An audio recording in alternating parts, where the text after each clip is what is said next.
Marcus, I just gave you the opportunity to hopefully turn on your audio now.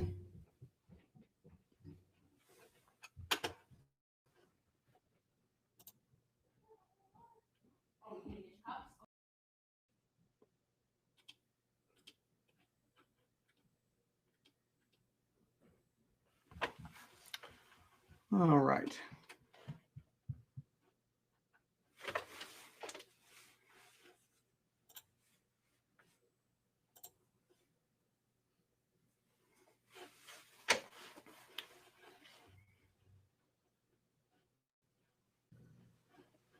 There you are, Marcus. Are you still there? Yes. Can you hear me? I can hear you now. Yeah, that's great.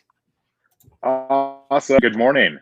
All right. Good morning. So you can upload your PowerPoint into the storage. If you click that plus sign up in the top left corner there. Okay.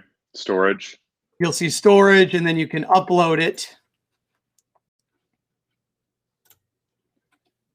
Okay. Upload file. See how this works. Okay, it says uploading. It's going to take a moment. All right. So we will have some people tuning in now at this moment. So just be aware of that. Sounds good. And let me check something here. All right, that looks good.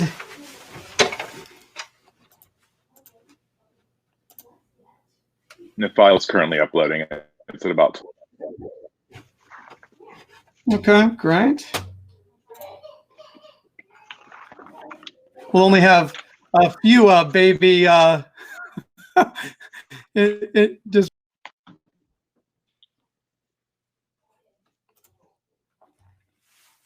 I think it's the norm of the new office space is shifting, and I'm looking forward to the. I've seen some fun stuff already, so. Yeah, I am right in the thick of it. We've got a daycare here at home, basically, and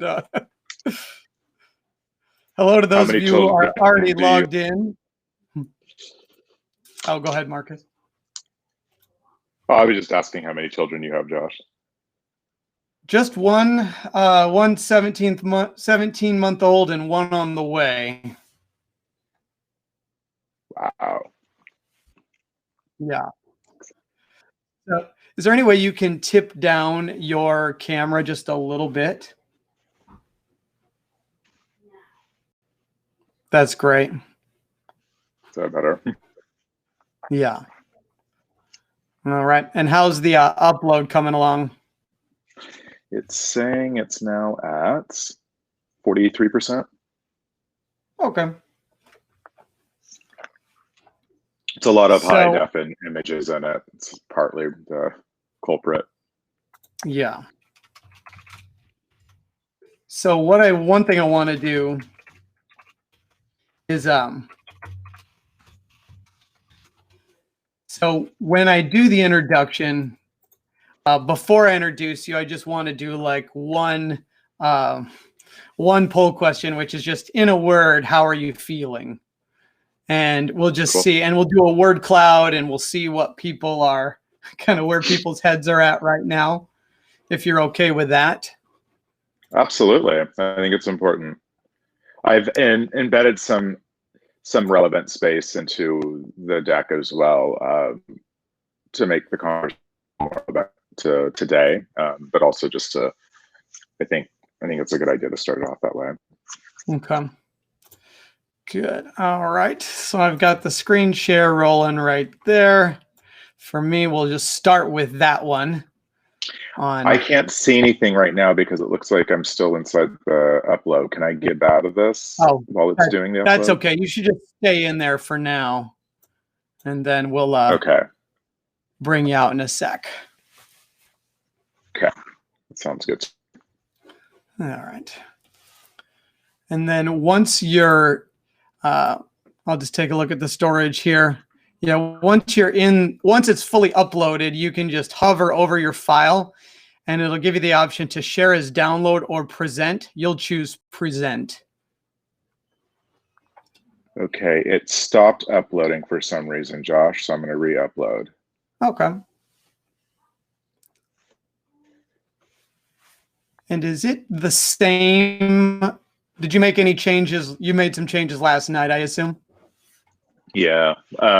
Yes. After we had emailed, I did some updates. Okay. Well, feel free if you want to email it over to me again, and I can also try it on my end here. Okay.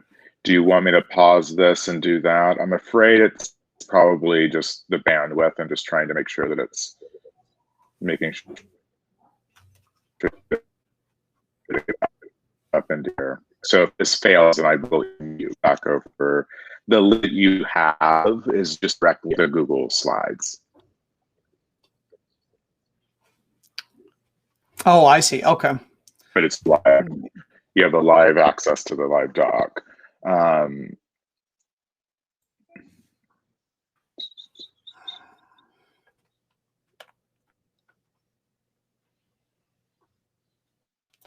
All right, I'll take a look at it here myself.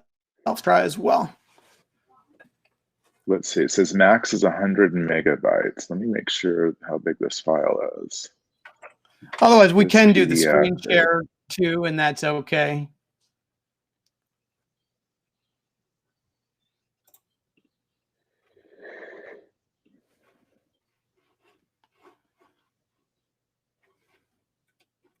Well, it should upload because it's only 18.9 megabytes.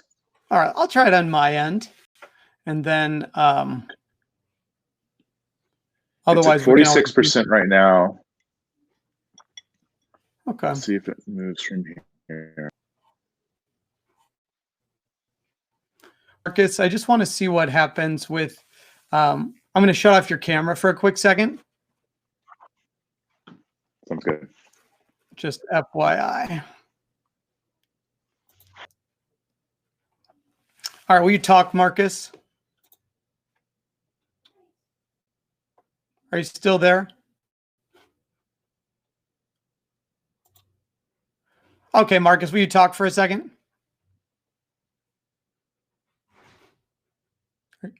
Are you there, Marcus? Josh? Yeah, are you there? Yes, can you hear me? I can hear you. Yeah, I just want to see what happens if we yeah, because your audio is cutting out just a little bit at times, and I want to see what happens if we take you off the camera, if that helps us at all. We'll see here.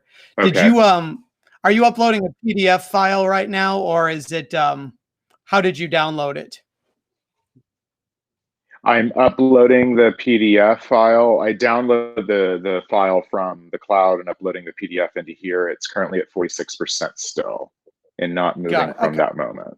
And now it's saying an error sign has popped up. All right, I'll give it a try. Okay. All right, and I'm going to set an avatar for you. Sounds good. With your photo that we.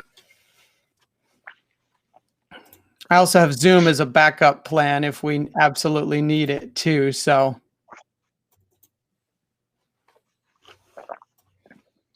All right. I think there's a lot of people on the internet right now. Yeah. Just so many people. I mean, everybody's always on the internet, but like so many people working from home and right.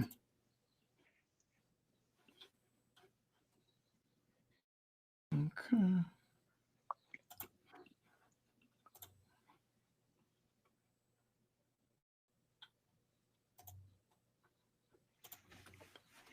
All right. Hi to those of you who are already logged in. We're just working out some technology stuff and we'll get started in about 18 minutes or so. Marcus, is your last name pronounced Holland? That is correct. Okay. Wrong.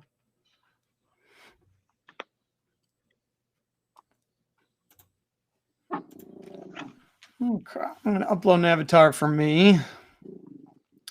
And then, do you see where it says set avatar, Marcus?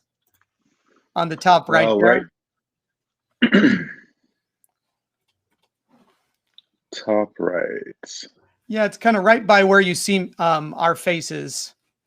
Okay. I see my headshot and it says your name next to my headshot. Yeah, And then I'm it's changing blank next that. to my name. So if you could see, do And you then see like right below yours, it might say something like set avatar. Does it give you that option?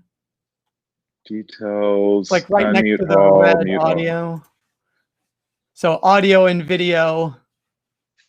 I see a green audio and I see a blue video. Set, start audio, mute, stop stream.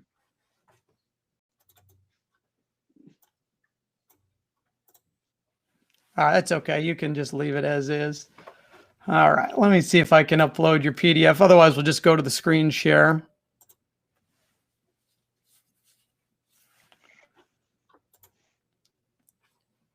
Maybe the bandwidth on my end's a little better. Okay.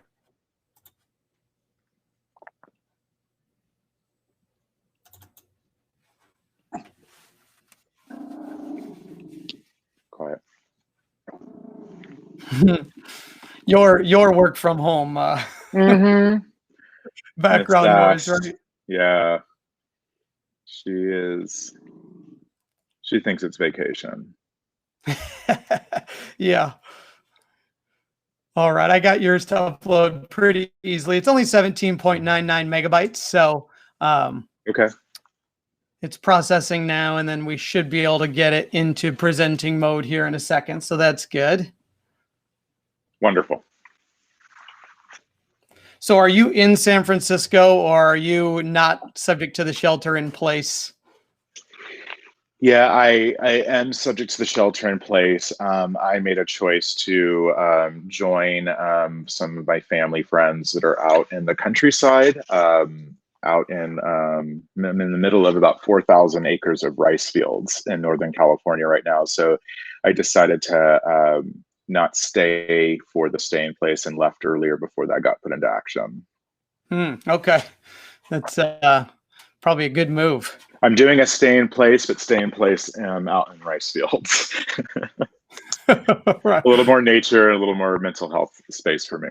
Yeah, got it. That's good. Actually, when we do the "How are you feeling" poll question, I'm going to ask you a little bit about that transition, because that'll help us cover some just what would otherwise be more quiet space, and so then you can share the kind of what's happening in your neck of the woods and how you're managing it. Absolutely, would love to. Okay, so you should see on the screen now your training, and looks like you're punching through it. I clicked once, so Yep. that works great. Perfect. All Okay, right. wonderful. We'll just leave that there. I'm just going to pull up my other screen so I can have my notes along with. We're good to go. All right, Marcus, one to try here is I'm going to try to give you your camera back and see what that does, if anything. It may not do, and it may hurt the audio or not. I just want to see how it plays out. So I just offered you the opportunity to take your video back. All right, there you are. All right. Okay, so we'll try that, and let's see here. If I shift over like that, we easily go to the polls, and then if I come back here,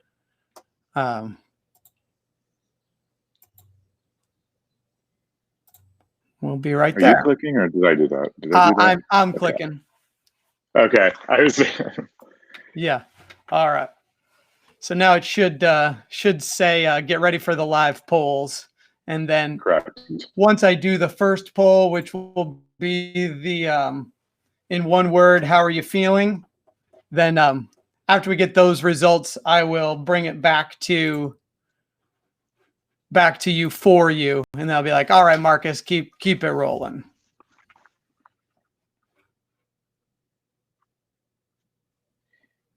Perfect. Just to know that there was and a skip in your the vocal space for me. Okay. All right. So what I'm going to do is I'm going to turn off your camera again here and see what that does. Okay.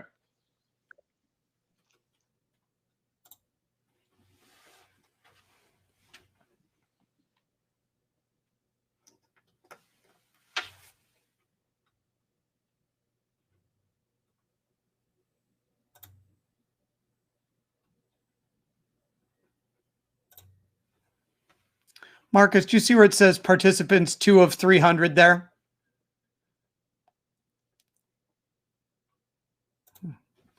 I see. Still, all right. Hey, Marcus, do you see where it says participants 2 of 300 there? Correct. Yes. If you click on that gear icon, do you see where it says set avatar picture? Yep. Will you, do you have a picture handy that you could upload to set as your avatar there? I'll do that right now. All right.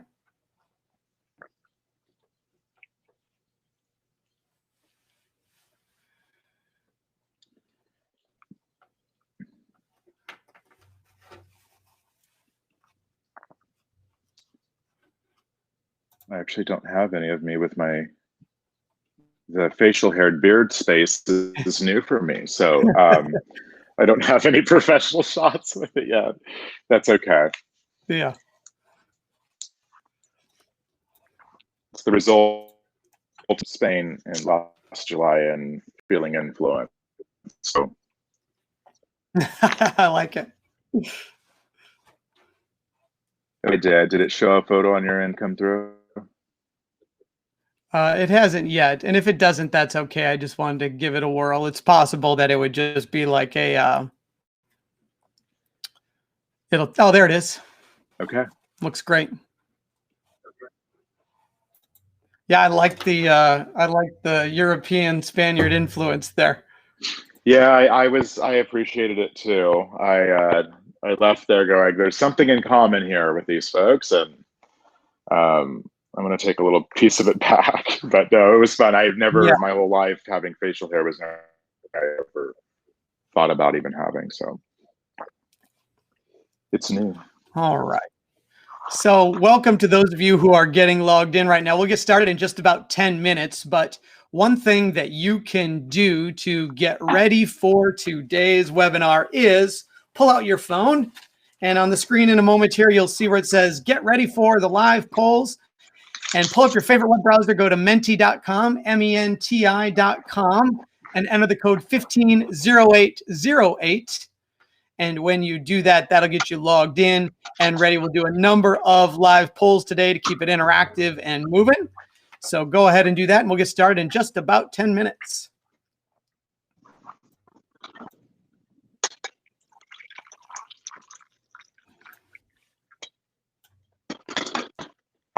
We find that our audio is a little better keeping Marcus's camera off today. Sometimes internet bandwidth issues get the best of us.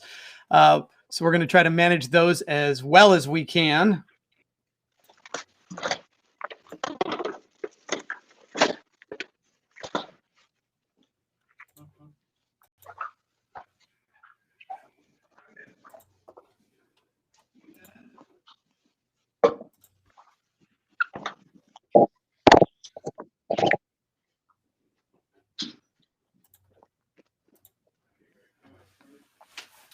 All right.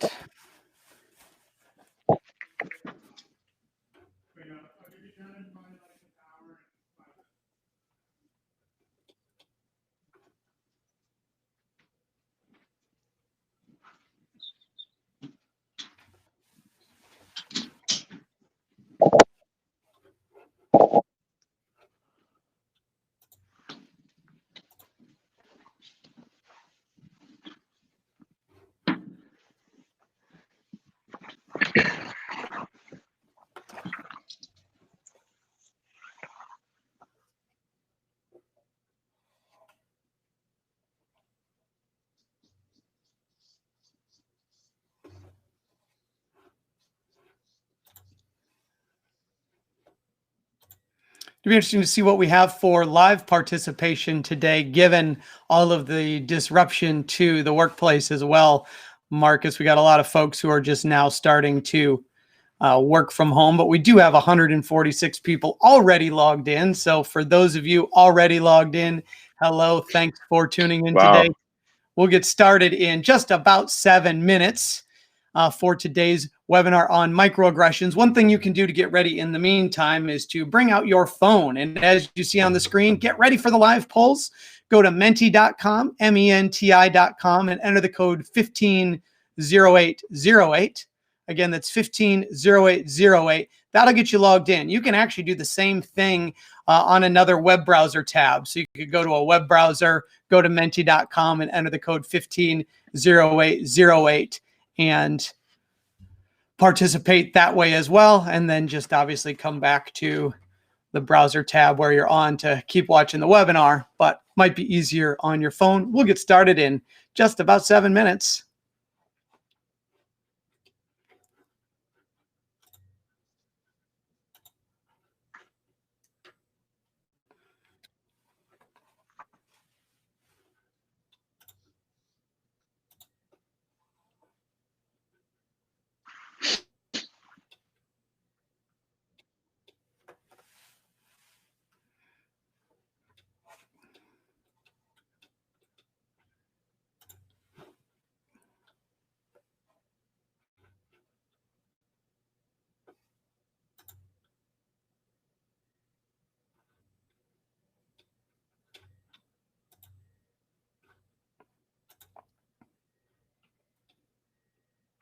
Hi, Michelle. I see you had a question came in that asked if there's a PowerPoint to print. Marcus, do you share the PowerPoint for this one or no?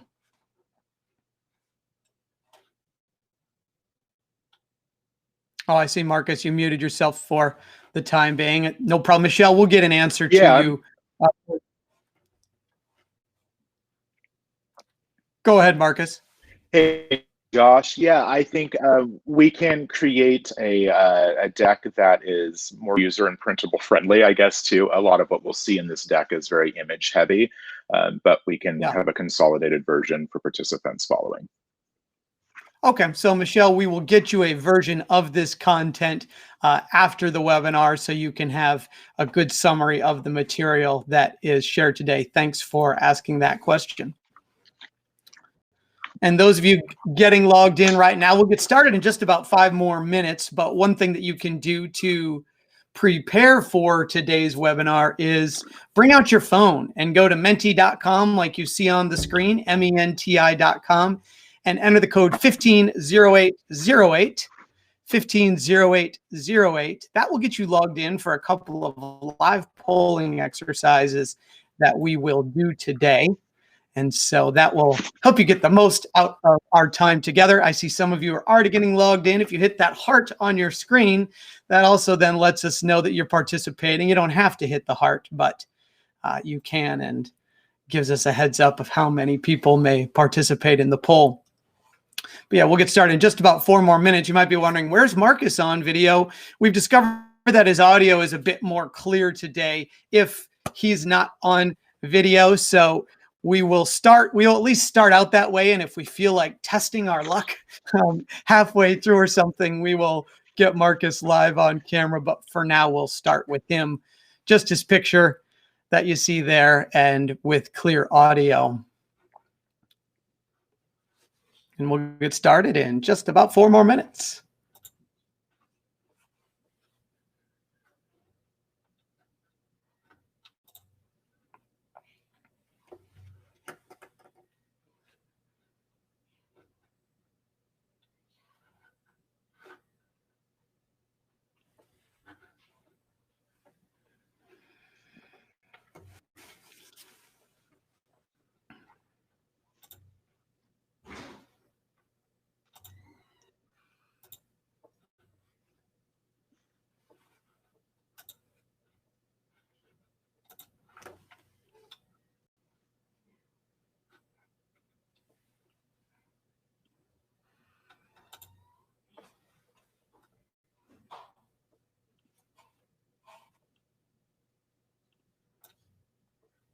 Hi, Anna. I saw that you said you'd like an access to the PowerPoint or what we'll have as well. Yeah, we'll make sure we get that emailed out to everybody or put in a spot that you can access it after today's presentation. Thanks for taking the time to tune in. I know you've got a lot going on there with your organization, with a lot of staff who are out sick, but really appreciate you logging in today. And speaking of logging in, everybody, one way you can get ready for today's training to get the most out of it is to bring out your cell phone or pull up another browser tab and go to menti.com, menti.com, and enter the code 150808.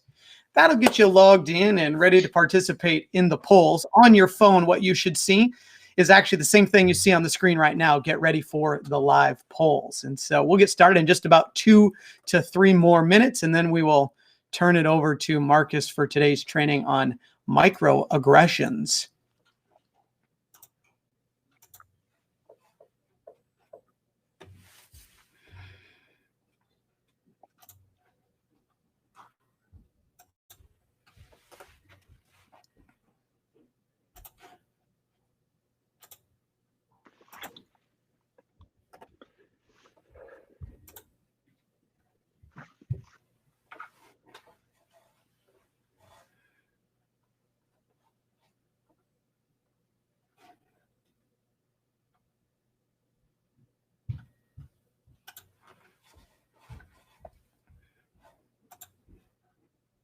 Thanks, everybody, for getting logged in. We'll start here in just about 90 more seconds. Yet again, I will announce that if you want to get ready for the live polls, you can bring out your phone and go to menti.com. That's MENTI.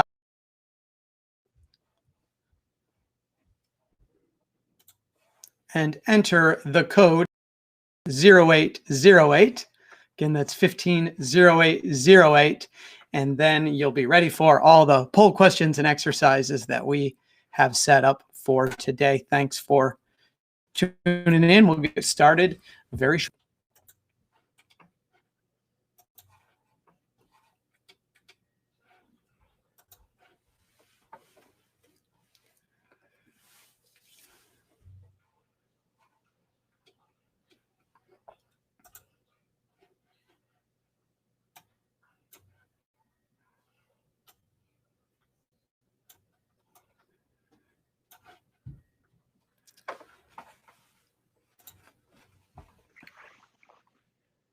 Marcus, are you about ready to get this party started?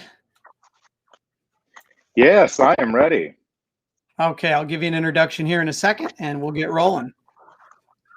You got it.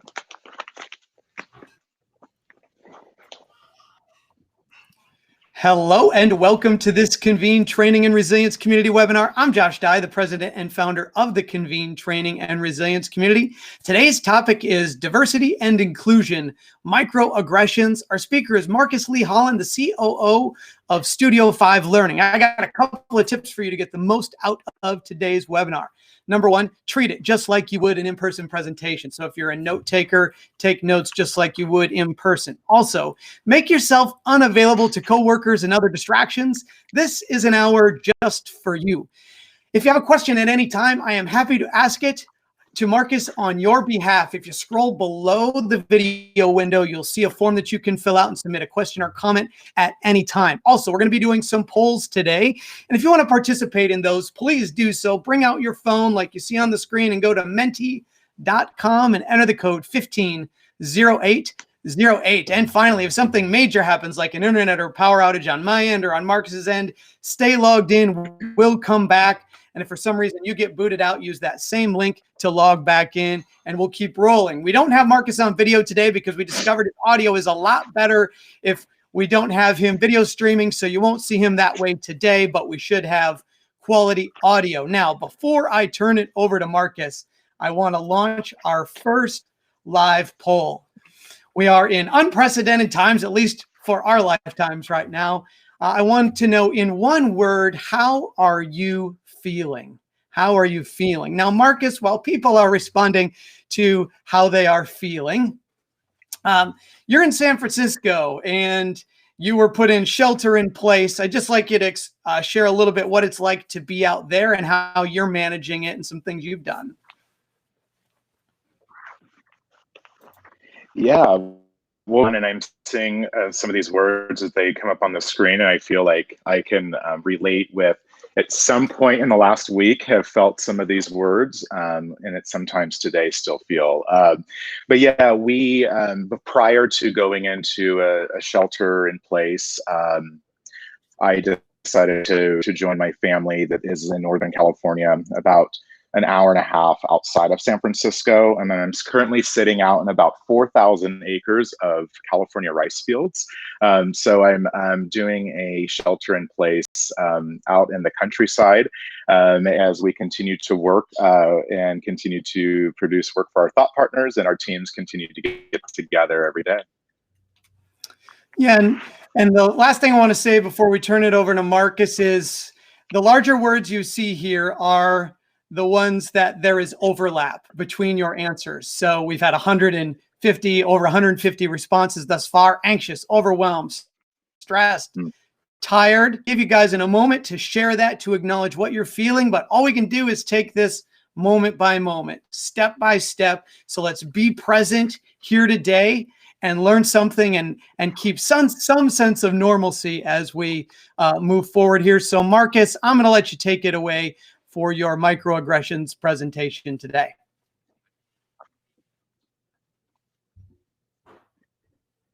Yes, absolutely. Good morning to everyone out there, and thank you for showing up this morning as we read some of those words of how we're currently thoughts that are going through.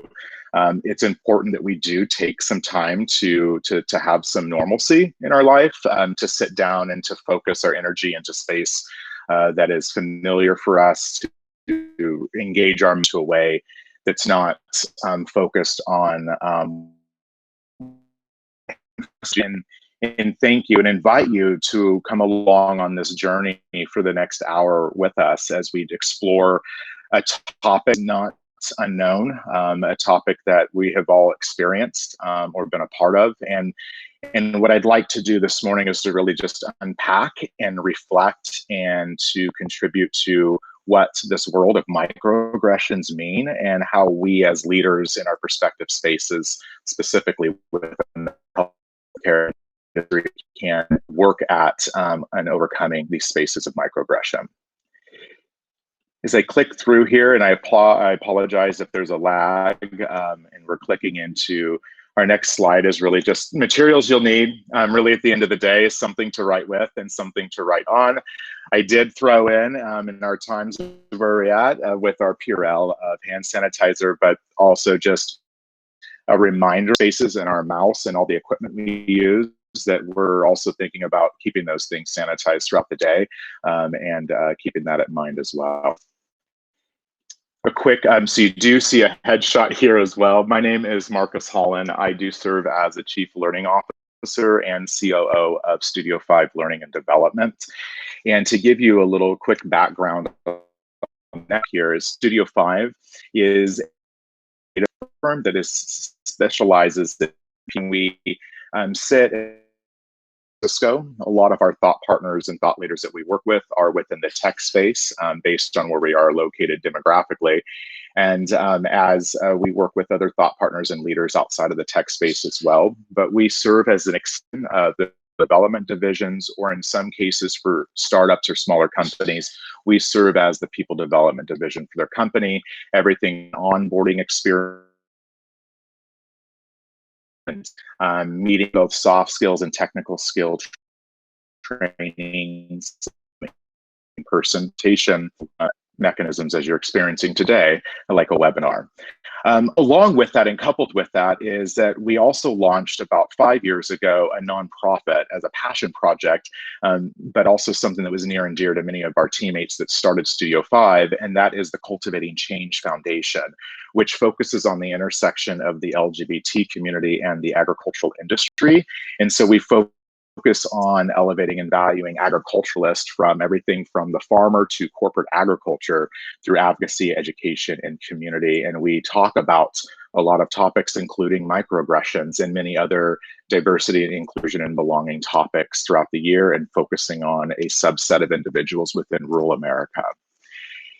As a background of that, and us then moving into what are we looking at exploring today? We're going to define microaggressions. We're going to discuss how microaggressions impact us and impact others that are in the workplace and in the community at large.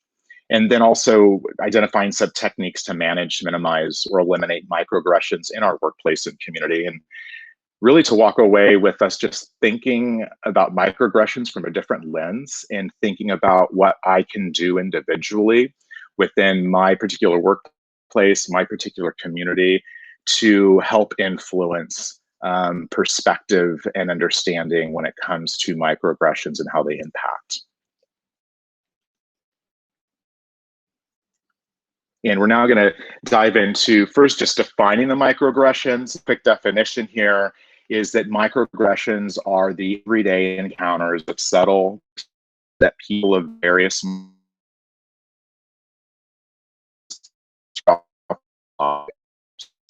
and that definition came from 2007.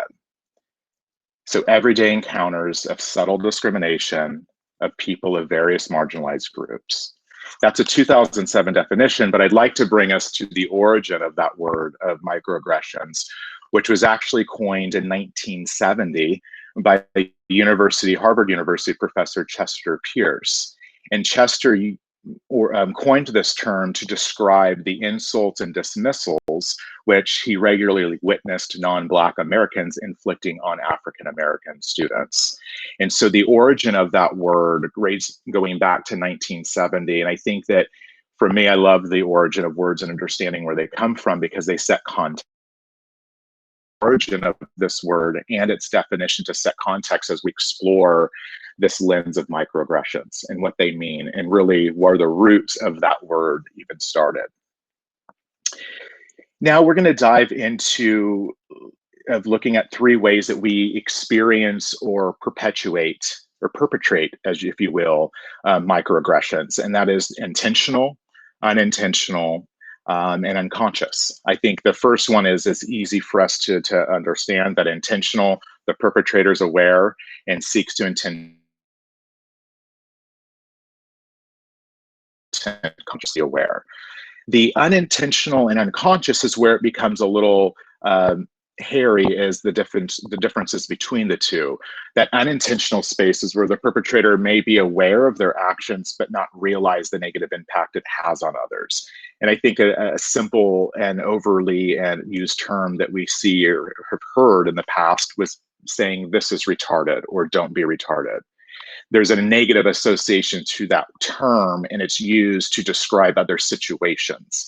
And we've seen that terms of other negative terms being associated as examples in the past as well. So that unintentional space, and then really that unconscious space is where we just don't know. We have a complete lack of awareness of an understanding of a specific microaggression space. And so a good example for this would be pronouns.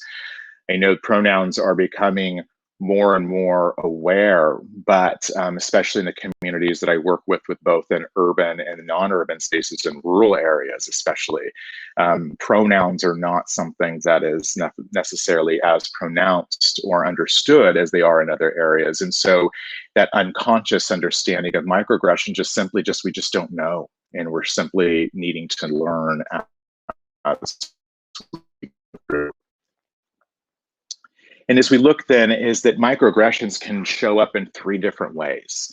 There's verbal, behavioral, and the environmental space. So verbal space, I think that's self-explanatory, is just statements that we make. We make overarching statements, we make a comment about something, usually they're anecdotal, saying homeless people are just lazy. There are verbal microaggressions that are making a blanketed statement. Behavioral behavioral differences that we do because of a certain specific space or community. So an example here, changing the direction of a sidewalk because of the demographic of the person approaching you. So if there's someone walking down to the sidewalk, you're in your mind to make an association to that demographic individual. You then separate yourself or move because of an association to a larger group of individuals, but pinpoint it to one specific person. And then finally, the environmental space. And again, the example there of hanging in a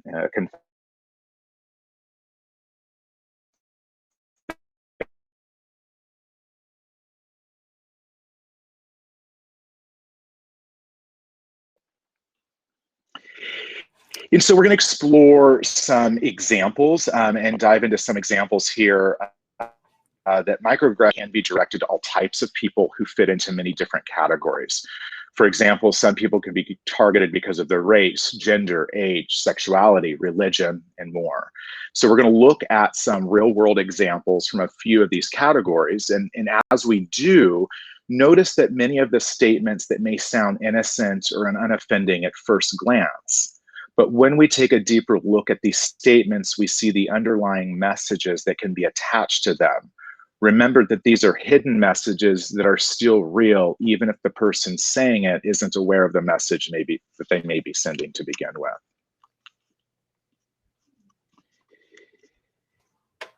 So looking at race as this first topic, you don't act like, hearing things like, you don't act like a normal Black person. This messaging of based on their color, race, or ethnic experiences and identity. Or asking somebody, where are you from? Which again, that message is that you must be a foreigner, you don't belong here, so where are you from? Thinking of ways of how we can ask that question that doesn't send a message that says you're different. As we look at the next topic of gender, you're a guy, shouldn't you be able to change your own oil? Men who don't fit certain male stereotypes are inferior. I'll do this for you, but only if you show me that pretty smile. As we utilize gender and objectifying individuals' body and saying that that's acceptable when we accept those or say those things. We've seen age show up as well. Are you old enough to even work here?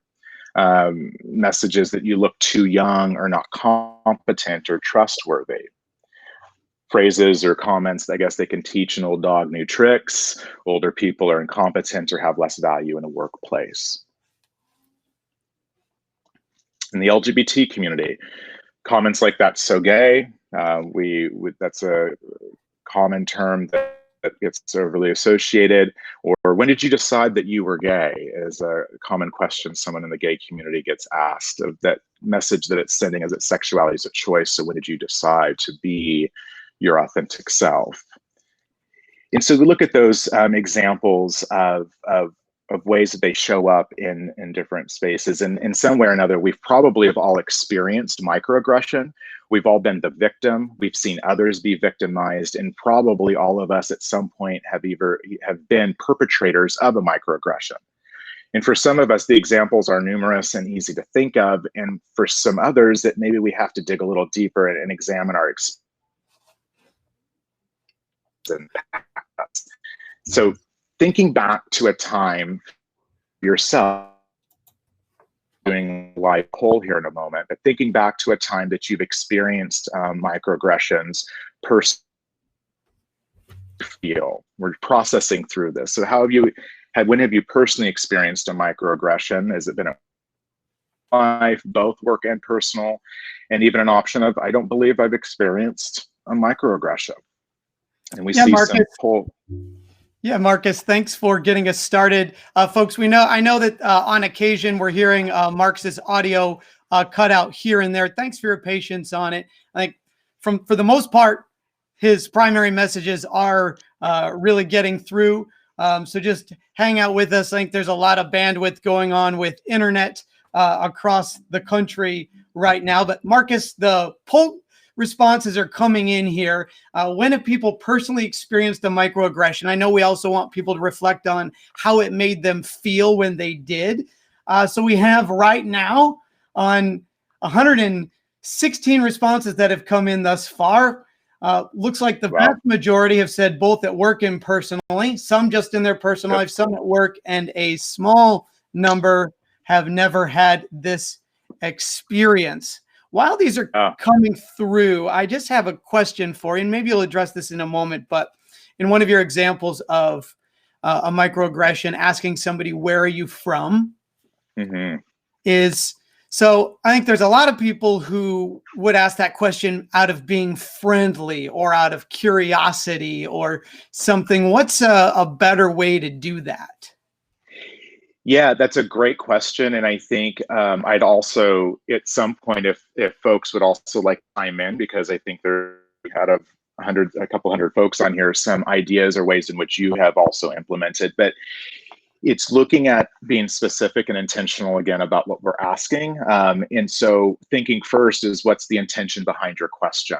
And that's really the first step in our own mind. And I think that goes with anything when we're working and dealing with people, is the intentionality behind your question. Are you asking because you really are curious about their lineage of where they come from and their space? Or are you curious about because you don't believe that they are from here, so where are you from? And I think first is understanding your intentionality. If intentionality is getting to know them, then you start off with introducing yourself and where you're from. I think that's the best way to really engage in conversation. If the hope is to get to know someone, then you take the risk first and talk about, hey, introduce yourself. I was born and raised here, I lived here for school, and now I've lived here and here. Where's home for you? And getting to know an individual is different, Josh, than simply asking a question for one pointed specific reason.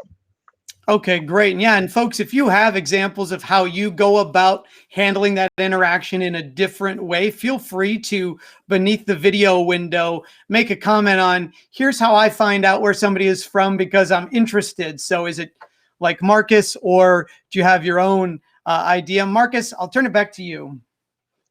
Yeah, that's thank you for that, Josh. And that was that first set of questions was us asking us, have you experienced it yourself? And so then the next set of questions that we're going to ask for the live poll is, have you witnessed it? So maybe you've been the victim of it, but have you witnessed it from a balcony view? Have you been a bystander witnessing a microaggression before? And if so, is it at work, in your personal life, both work and personal, or you've never witnessed a microaggression? So we'd love to get a poll here as well, up and going. Again, the first question was, have you ever been a victim of that? Have you ever been experienced it? And now we're asking, have you ever witnessed it, saw a microaggression from a distance? All right, so Marcus, these are Perfect. Streaming in now. When have you witnessed a microaggression at work, in your personal life, both at work and personally, or never had this experience? And so it looks like we've got a number of people that are both aware of microaggressions and have seen them happening. And when you were leading off about how you have microaggressions that are sort of conscious, unconscious, or unintentional, I'm curious, which of those categories do you think generates the most, if that makes sense? Do you, which category generates the most microaggressions? Where do they mostly live? Yeah, no, yeah, Or like are most of them unintentional or unconscious or conscious? I would like to believe, I think that in all of us that are in this group right now, we all have chosen a career and logical path of working and developing people in some capacity, helping people in some capacity. That context, I have to address that lens of saying that I think most people are good, and most people are intentionally trying to get along with others. I think that microaggressions often live in the unintentional and unknown space, and I think that fewer live in the intentional space. Got it. And I want to hurt. Got it. And we had a question or a comment that came in about somebody's own experience with microaggressions, where they've heard, where are you from? Or even, you don't act like a Black person. Yeah. And so they've experienced that. And then they'll say, I often hear, you speak English really well. Where did you learn to speak like that? Not only is it offensive on so many levels, but more and more with the political climate and people's beliefs about immigrants, I'm not so keen to share where I'm from, sadly. Yeah, that's, thank you for sharing that as an example as well. I think that's another perfect example that I've also have heard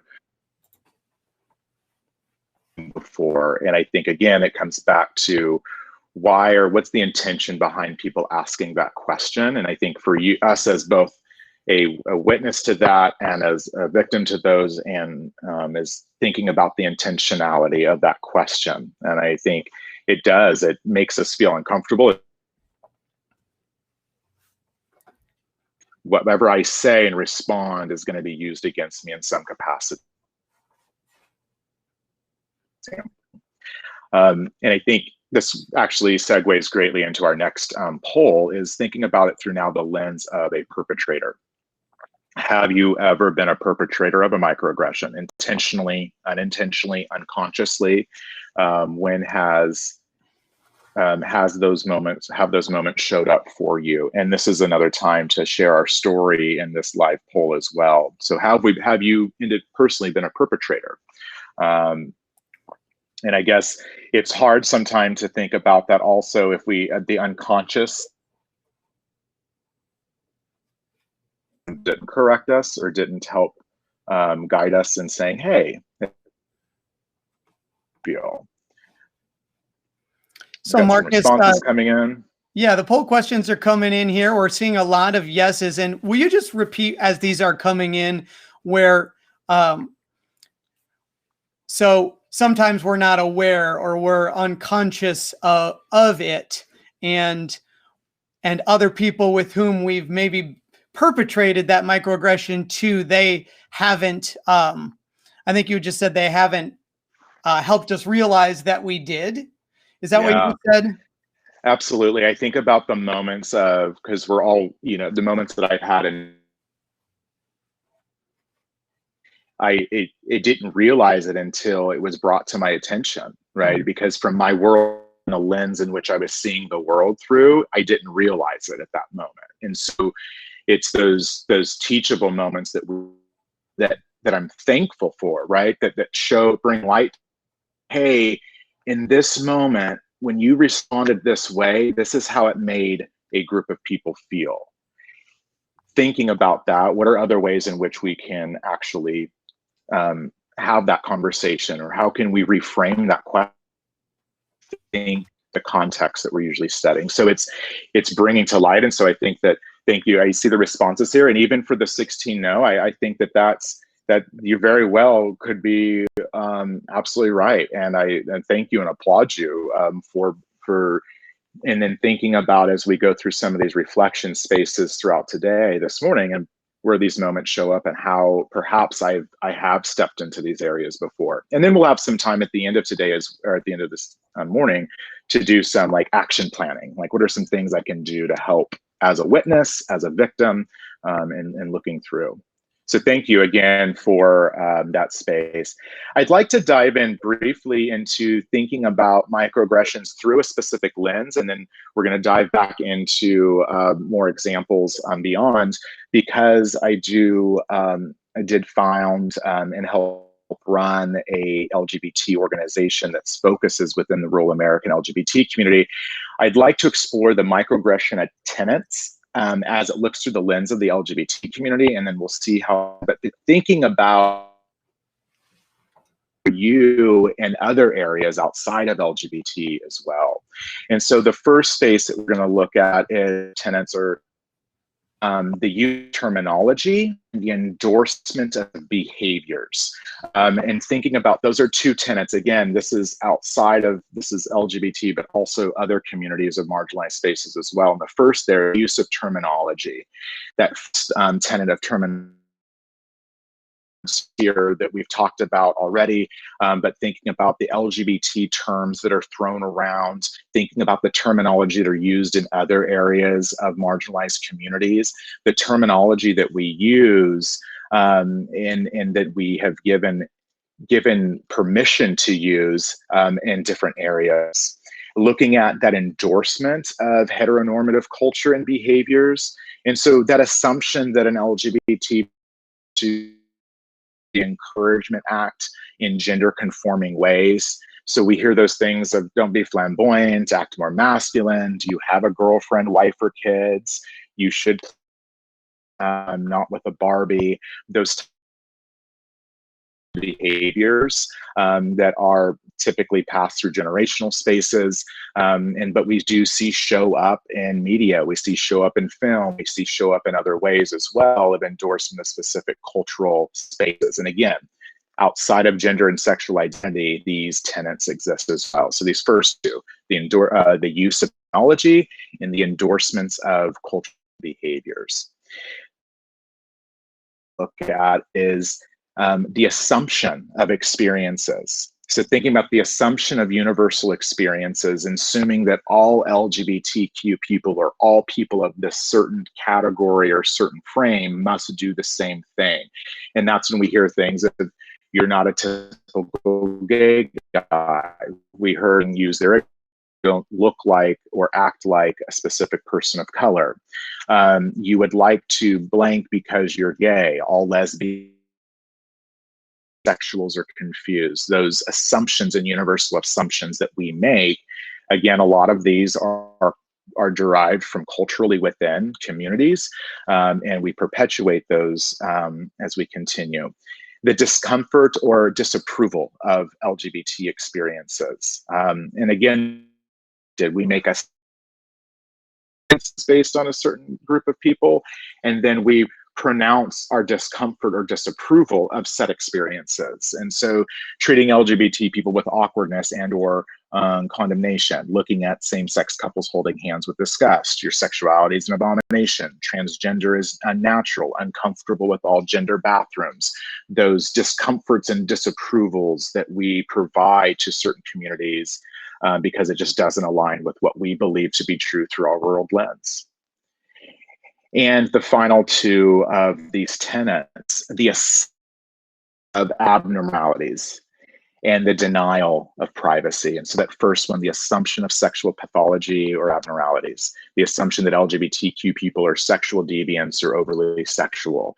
So it's that assumptions that we lay within there. And then that denial of bodily privacy. We then the media does a really good job of this, especially, but we then start objectifying transgender bodies as a great example. When we start denying a bodily privacy is no longer that person's privacy. And so again, we look at recapping these microaggression tenets, the use of terminology, the endorsement of behaviors, the assumptions of experiences, the disapproval of those experiences, the assumptions of abnormalities of what we believe to be true, and then the denial of privacy as well. Say, Marcus? Yes, we'll pause right there. Yeah, we had a couple of good comments that came in, or thoughtful comments that came in around their experiences around microaggressions. So one said it's they have experienced comments from people who think that living outside of a large metro area, that we aren't educated and they're less important than people who live in a metro area, as well as age and gender comments. I know you work in the rural space a little bit with your agriculture. So there's that one. Yeah, absolutely. And then there was I would love. Oh, go ahead.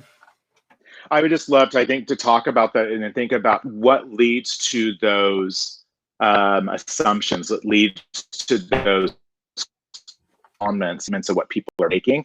And again, I think the terminology that's utilized, and think about from an academic space and from a university space, academic space, but the media, we hear a lot of the terminology of brain drain in rural America. That terminology alone really makes those that are still living in rural America go, wait a minute, you're saying that with brain drain, which means it's what's left here isn't good enough. As someone myself, I grew up in rural America. I grew up in Yosemite National Park area. I grew up in a very small community.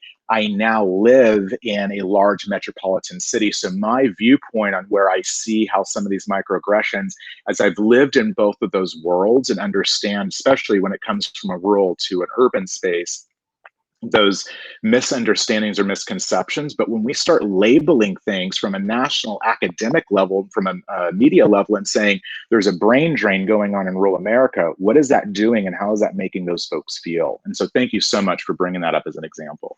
Yeah. And then just two others, and we'll let you get right back into it. There was somebody who said that even as a person who experiences microaggression, they've been a perpetrator as well. So talking about it being a parallel process, and that it kind of can go both ways.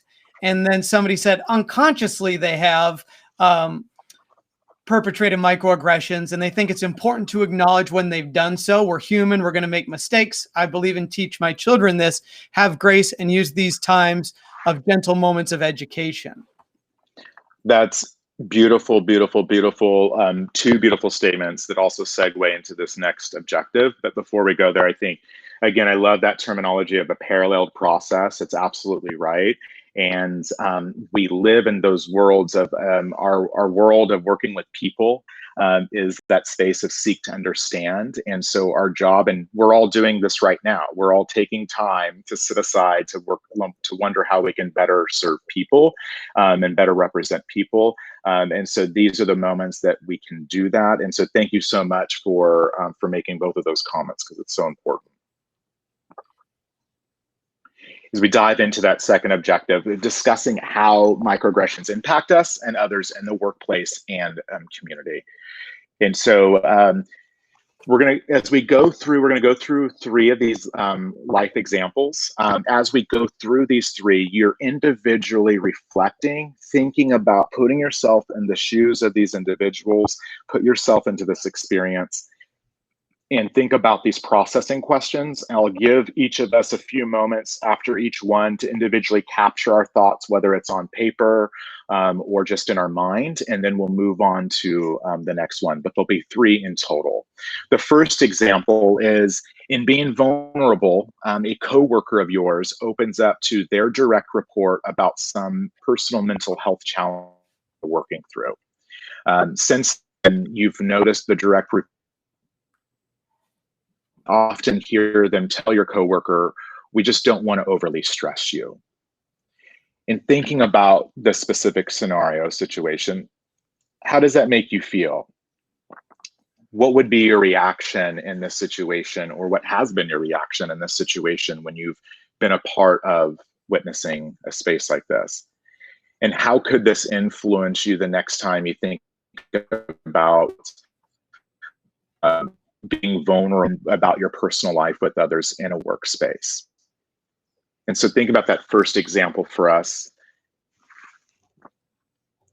sharing that vulnerability of where we are and then being treated differently because we have shared, and then not being supported in the way that we felt we would be.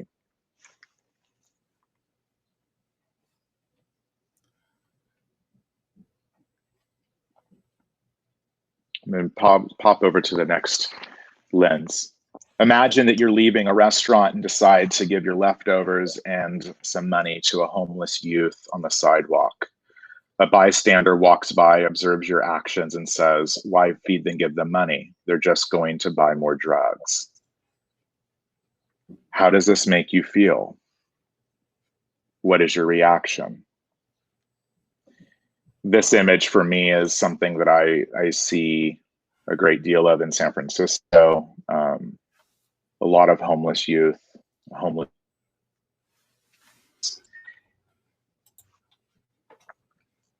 And thinking about something that's closer to home for us right now. You're a registered nurse who's also Asian and working in a rural community during the COVID-19 pandemic. In triaging patients, you keep getting asked, you don't have that Asian disease now, do you? How would this make you feel? How would this influence how you showed up to work every day? And more importantly, for all of us to be thinking right now, or what are other examples? Nationality was the bigotry as a result of a national or global situation.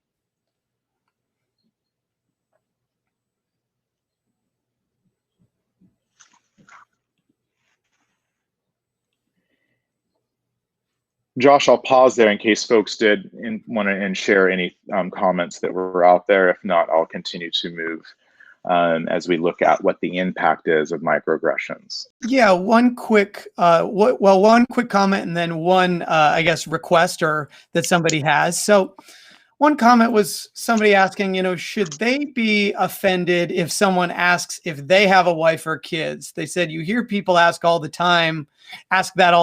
Same as asking a female if she has kids and a husband. And so they asked, so as straight people, should we also be offended? Can you address that or talk kind of more about the context or intent behind some of these as well? Yeah, I'm so glad you used those two words as the segue, context and intention. It comes down to microaggressions come down to. And it also comes down to the individual. So what is the intent of the question and what's the context of why that question is being asked? Again, if it's getting to know somebody, if you're wanting to get to know somebody, get to know them better, you're asking questions, seeking to understand, then find ways in which you're engaging in conversation with them that opens the window to have those vulnerable conversations. If you have a relationship with an individual where that depth is already there, then I think that you have an understanding of what conversations that you're having. But oftentimes, microaggressions are coming from an individual communicating with someone else that doesn't necessarily know that other individual. So it's understanding the intention behind why is this question being asked? Why am I asking this question?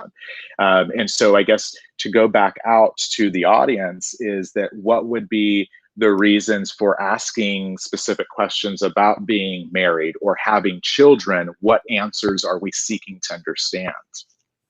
Yeah, and I feel free to respond to that question, folks, in the comment below the video in terms of when you're asking that question, why are you asking it and what are you attempting to understand? And I can say, Marcus, when I ask a question like that, it's really just wanting to know that individual better. But as I go through what you're talking about here, I reflect on what you're talking about here, I realize all of the assumptions that I often make when it comes to somebody that I don't know, when I would ask something like that, as opposed to taking more time to invest in learning about them and who they are, and then asking questions on that, as opposed to just asking the first question that comes off the top of my head that may not match their circumstance, that it matches mine, but maybe not theirs.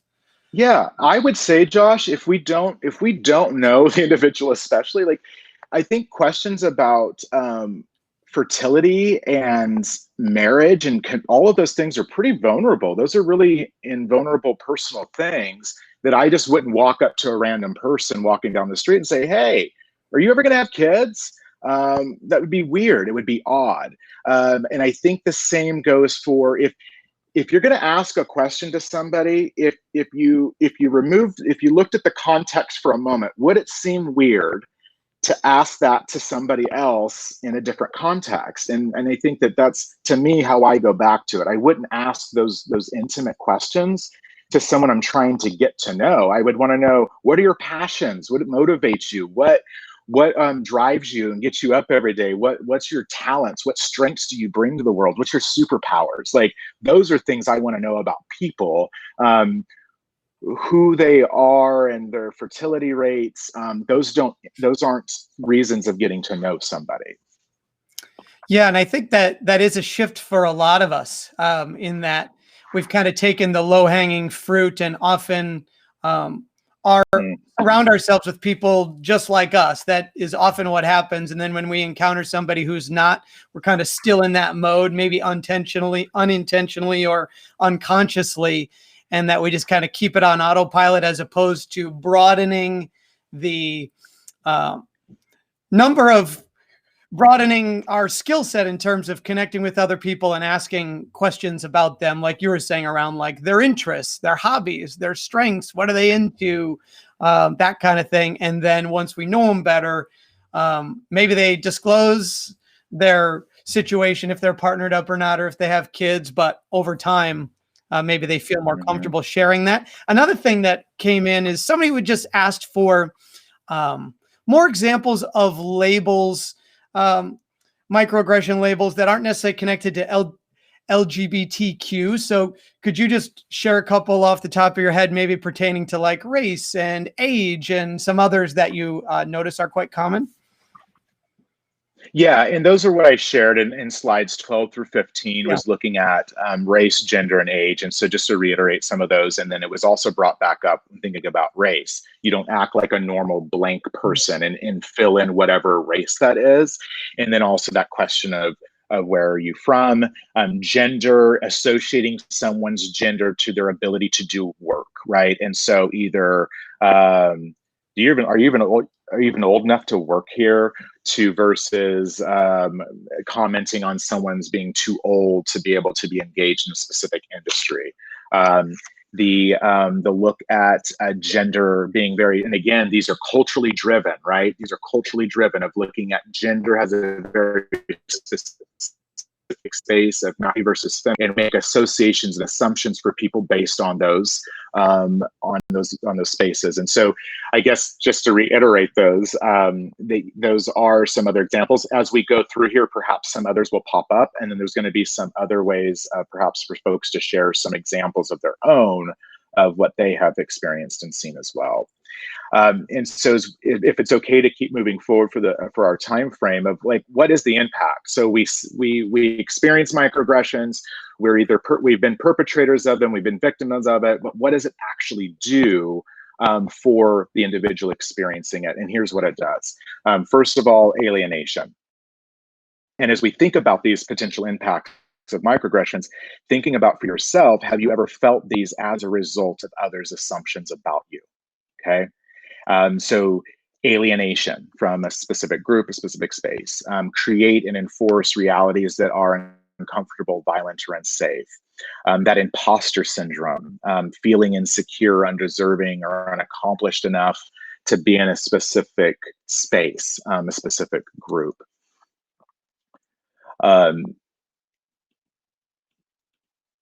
The research shows us that the frequency of microaggressions that correlate with the frequency of both depression, psychological distress, and physical health issues. And really coming down to that terminology, that psychological workplace safety, which we're obviously in research has been showing in the last 10 years has really been heavily focused on how I feel when I show up to work, when I show up to the space that I'm supposed to be my most creative in providing my talent to the world in the best way.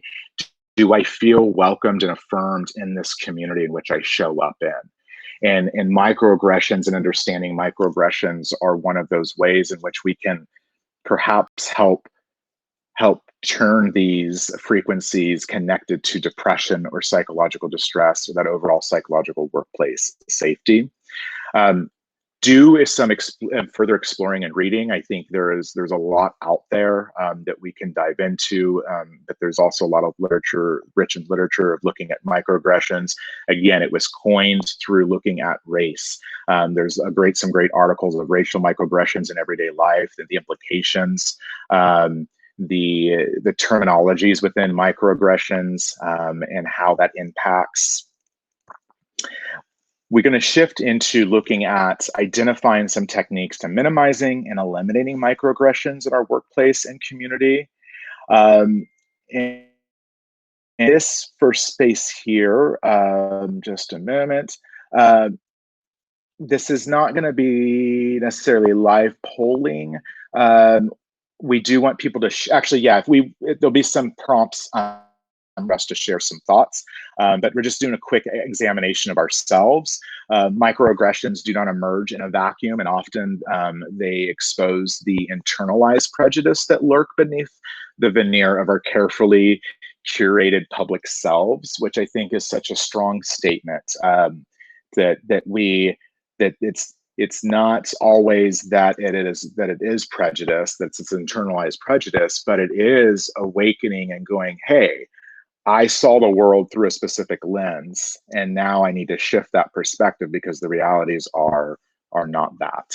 And as we're looking at it and identifying our own microaggression tendencies. So this is a self-reflection for us to be thinking about, what areas do you tend to use microaggression in? Can you identify times that you've used microaggressions intentionally, unintentionally, or unconsciously? So coming back to your own personal space of times, when are some of those microaggression tendencies have shown up for you? And it could be the terminology, the association to cultural beliefs or understandings, and making those associations, making associations or beliefs on someone's behaviors based on what you believe to be true. When are some of those times that you have used?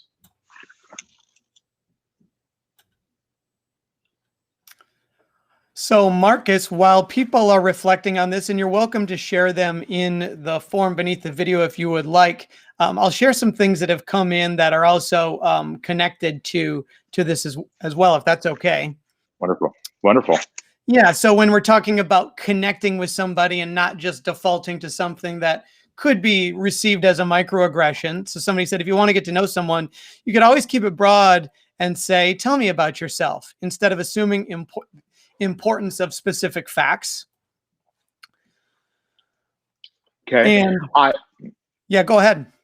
I would say that tell me about yourself is still a pretty, you could lead in with that. But again, I think it's about us taking ownership of the intentionality of what we're wanting to ask. Are you wanting to have small talk because it's awkward silence and you need to have small talk? Or are you intentionally trying to get to know someone? And so I think of a specific question you ask.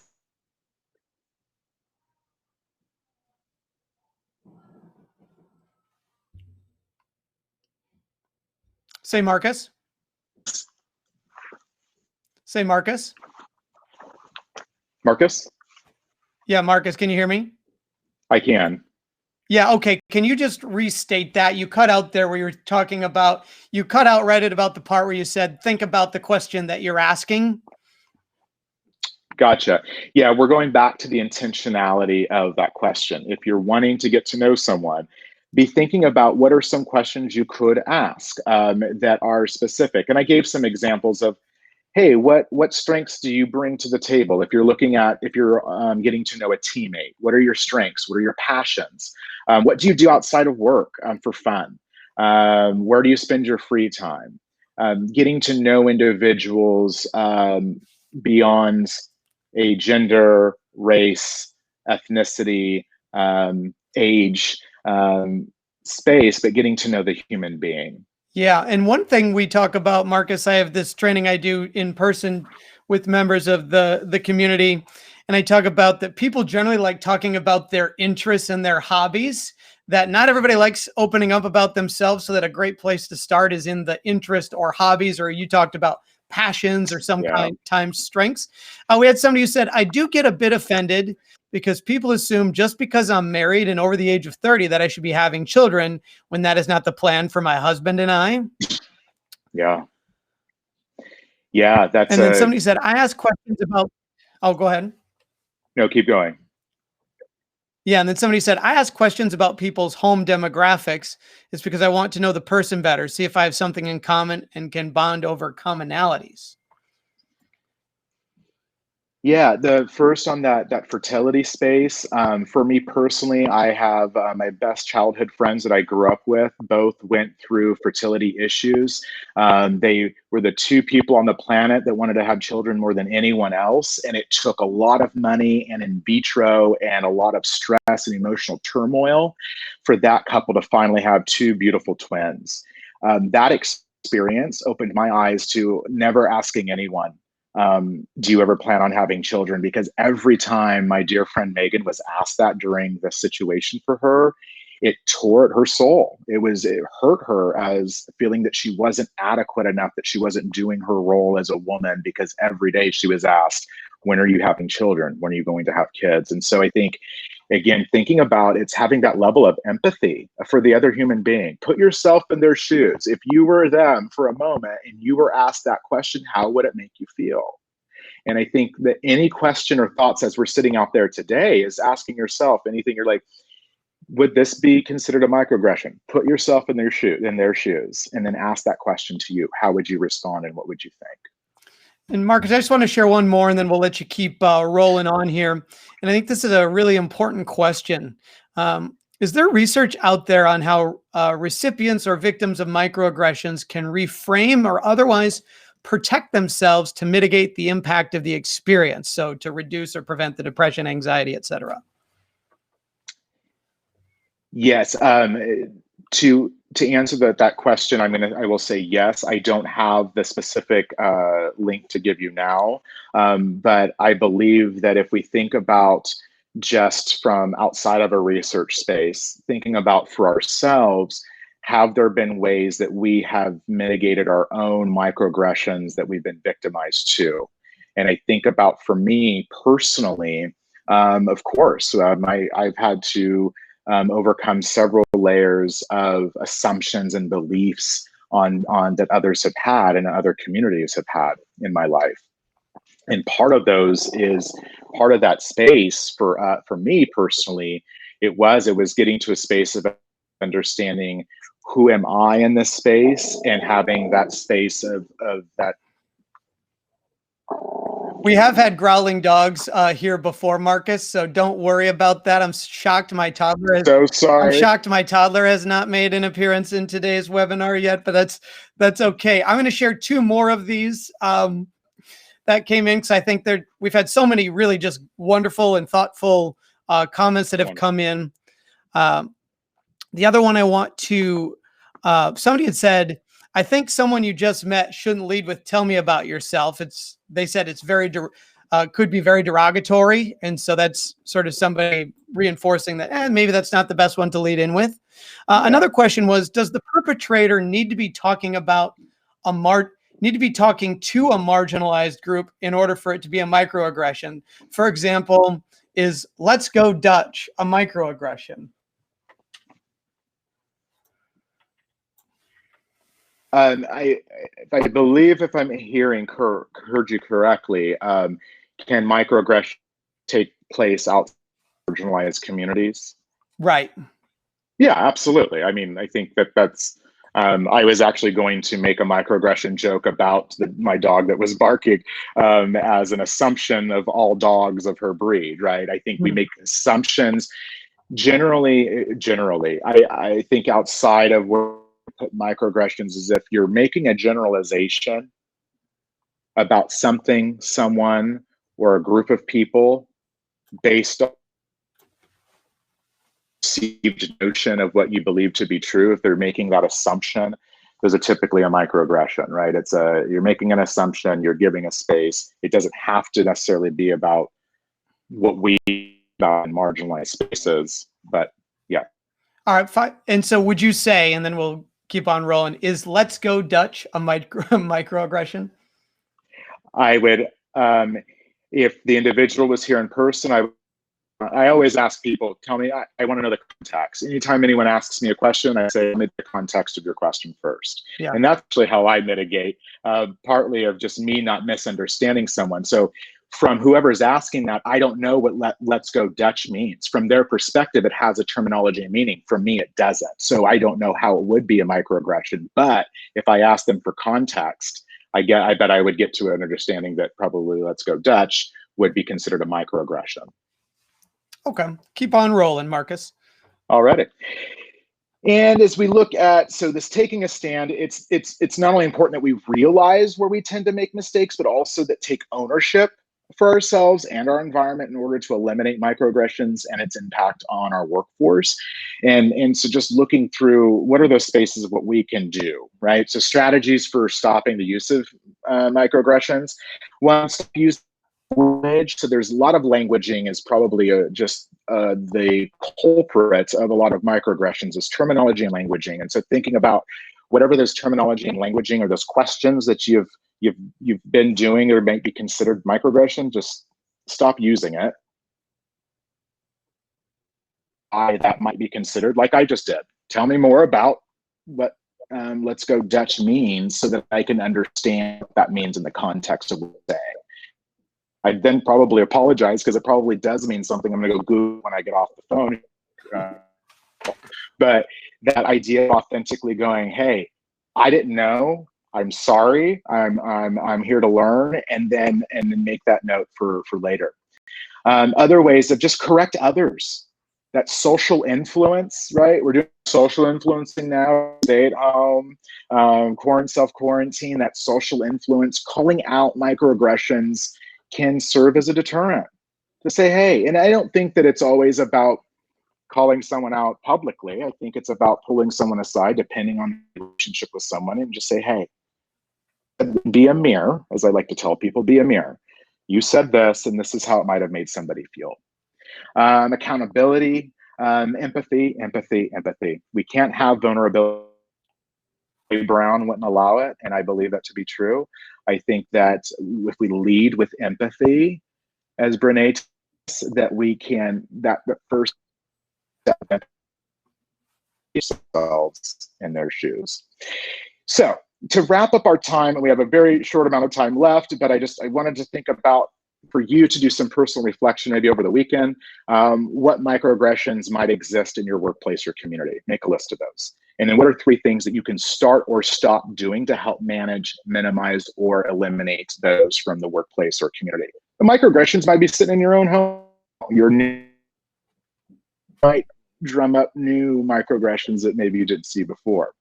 And then if you do create a plan of action, which we hope you do, share it with some of your colleagues, share it with other folks, have them be on board with what you're trying to do and helping mitigate. Maybe you have a team strategy, create a team plan of action on how we're going to eliminate microaggressions in our space from our team's perspective. Just in our 2 minutes left, because I also want to leave some time for questions, defining microaggressions, how they impact us and others in the workplace and community, and identify some ways in which we can eliminate or minimize microaggressions in our workplace or community. And with that, folks, I do leave the time open for questions, comments, or thoughts. If you do want more information and more space on learning and development, please do visit us at studio5learning.com. Back to you from work. Yeah, Marcus, thank you so much for sharing with us today. There have been some comments that have come in that I think really help us also then get even more understanding of how they've experienced microaggressions. And so there was somebody who said, I do not like when people start speaking to me in Spanish just because I look like a Hispanic. And I get offended when we have chosen not to have children and then people ask why. Here's a question. You did reference this earlier, but I think it's timely to reference again. Is calling the coronavirus a Chinese virus or the Wuhan virus racist or microaggression? I use as an example because I do believe that the intent behind it is for a blaming intent and not for actually, it's called COVID-19. The CDC gave it a name for a reason. It has an actual catalog name. We should utilize the name it was provided and not label it something in order to provide and place blame in a specific demographic. Okay. And then somebody had said one of their experiences was that they have, like when somebody says to them, oh, you must be getting close to retirement. Mm-hmm. I know I have been guilty of that one towards others before, and just reading that comment really made me think about, I said it in a different way recently, the way I'd said it, but it's still a microaggression I'm realizing was, oh, it's kind of like, how much time do you think you have left working here in terms of their future? And I could see where that may have been offensive. So to the person I did that to recently, my apologies. And let's see here. I had kids when I was over age 35, and I often feel judged about being an older parent. Most people in the Midwest don't wait until they are 36 to have their first child. So they've had that experience as well. Let me refresh here to see if any others have come in here.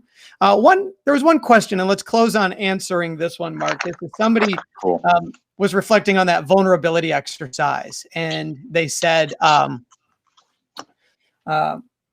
that they had opened up to somebody on their team about some depression that they were having, and they feel like now it's kind of being used against them.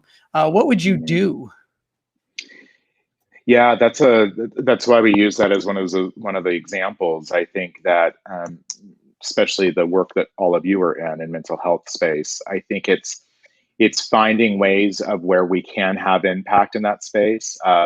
If it's a direct report that the person's experiencing, if it's you yourself that's experiencing, or you're a witness to it, but there needs to be a conversation. I think that there needs to be a conversation with whoever the perpetrator is, in finding a way to have that conversation, that to be able to say, when you do this, this is how it makes me feel, and to voice that concern, because it's our job to help educate. And I know that part of the risk there is feeling, well, then am I at risk of losing my job because of this? I would go back to your work policies and figure out what your work policies are on retaliation and discrimination.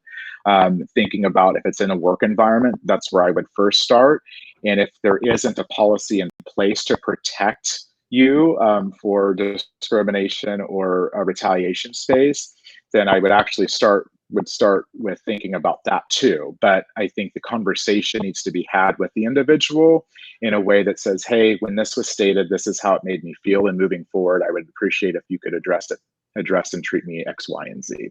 That would be my response to that, Josh. Okay, thanks, Marcus. And so, Marcus, we've had a couple of others that come in that were so good. Folks, if you got to leave, feel free to go. But Marcus, could you take, say, just a couple more minutes to address some of these that we'll record for people if they have to go? There's been so many thoughtful questions and comments. I want to make sure we get them in. If you have to go, you can catch these final moments on the recording on your peers' comments here. So somebody said, as someone who is Dutch, it is a microaggression. So that's one take on the whole "Let's Go Dutch" situation. Okay, there we go. Somebody had said, what would be the best way to address a supervisor for continually saying things like "Let's powwow"? Yeah, there's, and that's actually a really great example of terminology. I actually made the mistake. I had recently called, and I was actually at a DNI event where we had our breakout groups were called tribes. We talked a lot about the power of tribes and what our tribes meant to us.